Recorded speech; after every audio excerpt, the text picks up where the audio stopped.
हम आज के समय में देखते हैं कि कैंसर जैसी असाध्य बीमारी कितनों को घेर रही है।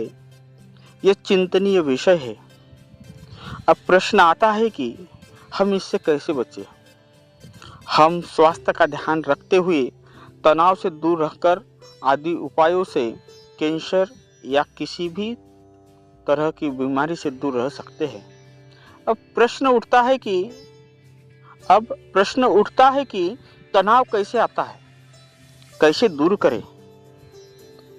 हम अपने जीवन में जब कभी किसी कार्य को सही से नहीं करते या फिर हम किसी कार्य को परिणाम तक नहीं पहुंचा पाते हैं तो हमें उसके बाद तनाव होने लगता है।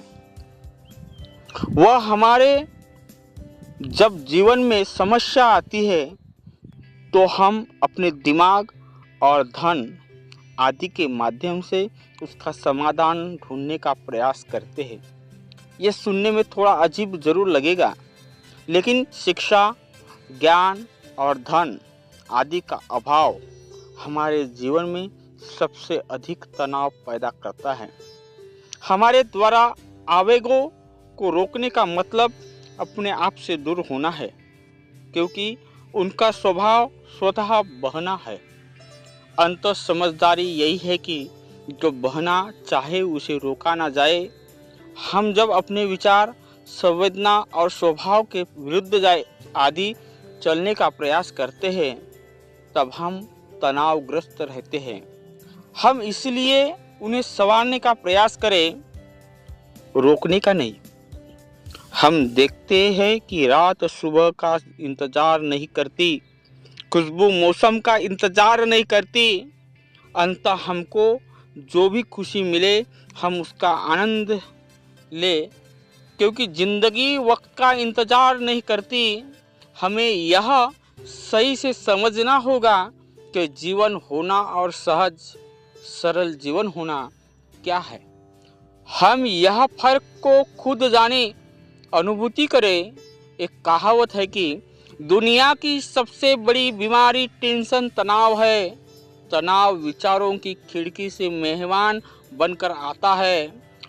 हम अब इससे छूटे कैसे तो बस हम स्वागत आध्यात्मिक गाकर, कसरत कर अपनी सुप्त शक्तियों को जगाए। हम इस तरह भावों की घुटन दूर करें। हाँ, अगर वह नकारात्मक हो जाए तो हम उसे मन की खिड़की से बाहर कर दें, जिससे हमारा तनाव दूर हो सकता है, क्योंकि हमारी आत्मा की शक्ति किसी भी आत्मा से कम नहीं है। हमारी आत्मा ही करता है। अंततः हमको जरूरत है अपनी आत्म शक्ति को जगाते रहने की और हर निराशा के भूत को दूर से ही भगाते रहते रहने की। हमारा शरीर अत्यधिक आराम करने के लिए नहीं बना है, वह ना ही अत्यधिक चिंता और मानसिक थकान आदि झेलने के लिए है। हमने बस इन्हीं दो चीज़ों से अपनी आप को भरपूर बचा कर रख दिया तो सदैव हमारा जीवन असाध्य व्याधियों से दूर रहेगा।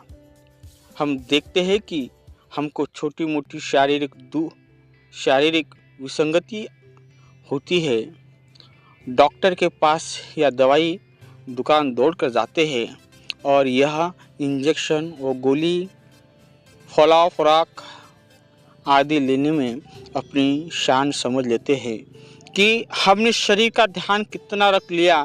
अंततः हम जहाँ तक हो सके अपने स्वास्थ्य को सदा प्राथमिकता दे, वह उसके लिए जो समुचित हो सर्वदा करते रहे।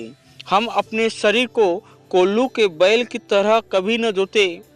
हम समय पर खाए, समय पर सोए।